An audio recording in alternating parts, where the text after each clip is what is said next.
بسم اللہ الرحمن الرحیم۔ حضرت عمر رضی اللہ تعالیٰ عنہ کے زمانے میں ایک نوجوان بڑا عبادت گزار تھا جو زیادہ تر مسجد میں رہا کرتا تھا۔ حضرت عمر اس کو بہت پسند کرتے تھے۔ اس نوجوان کا بوڑھا باپ تھا جس سے ملنے وہ عشاء کے بعد جایا کرتا تھا، اور اس کے اس راستے پر ایک عورت کا گھر تھا۔ اس نے اس نوجوان کو دیکھا تو اس پر فدا ہو گئی اور اس کو اپنی طرف کرنے کے لیے راستے میں بن سنور کر کھڑی ہوتی تھی۔ ایک رات وہ نوجوان اس عورت کے پاس سے گزرا تو وہ عورت اس کو بہکانے لگی، حتیٰ کہ وہ اس کے فریب میں مبتلا ہو گیا اور اس کے پیچھے اس کے گھر کی طرف چلنے لگا، یہاں تک کہ اس کے دروازے پر پہنچ گیا۔ اور جب وہ عورت گھر میں داخل ہوئی تو اس نوجوان کو اللہ یاد آ گیا اور اس کی زبان پر یہ آیت جاری ہو گئی جس میں اللہ فرماتا ہے، بلا شبہ جو لوگ تقوی رکھتے ہیں جب ان کو شیطان وسوسہ سے پکڑتا ہے تو وہ اللہ کو یاد کرتے ہیں، پس وہ دیکھنے لگتے ہیں۔ پھر وہ نوجوان بے ہوش ہو کر گر پڑا۔ اس عورت نے اپنی باندھی کو بلایا اور وہ دونوں اس کو اٹھا کر اس نوجوان کے باپ کے گھر تک لے گئے، اور اس کے باپ نے دیکھا وہ بے ہوش ہے تو لوگوں کو مدد کے لیے بلایا اور لوگوں نے اس کو اٹھا کر گھر کے اندر پہنچایا۔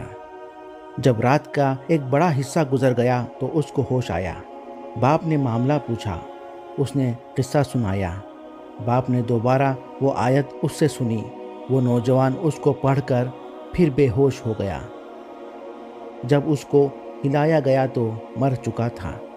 الغرض غسل و کفن دے کر رات میں ہی اس کو دفن کر دیا گیا، اور صبح حضرت عمر رضی اللہ تعالیٰ عنہ کو اس کی اطلاع ہوئی تو تعزیت کے لیے تشریف لائے اور اس کے باپ سے فرمایا کہ ہمیں کیوں نہیں جنازے کی اطلاع کی۔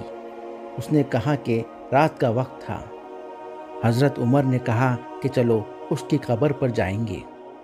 بس آپ اور آپ کے ساتھی قبر پر آئے۔ حضرت عمر نے اس نوجوان کو خطاب کر کے کہا کہ اے فلاں، قرآن میں ہے، اللہ فرماتا ہے، اور جو رب کے سامنے کھڑے ہونے کا خوف کھائے اس کو 2 جنتیں ہیں۔ تو قبر سے اس نے جواب دیا کہ ہاں، مجھے اللہ نے دونوں جنتیں عطا کر دی ہیں۔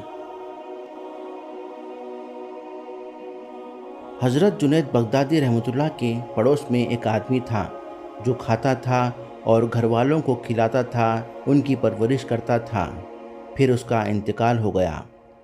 پھر حضرت جنید بغدادی رحمۃ اللہ کا بھی انتقال ہو گیا۔ پھر ان کو کسی نے خواب میں دیکھا کہ اور کہا کہ کیا حال ہے؟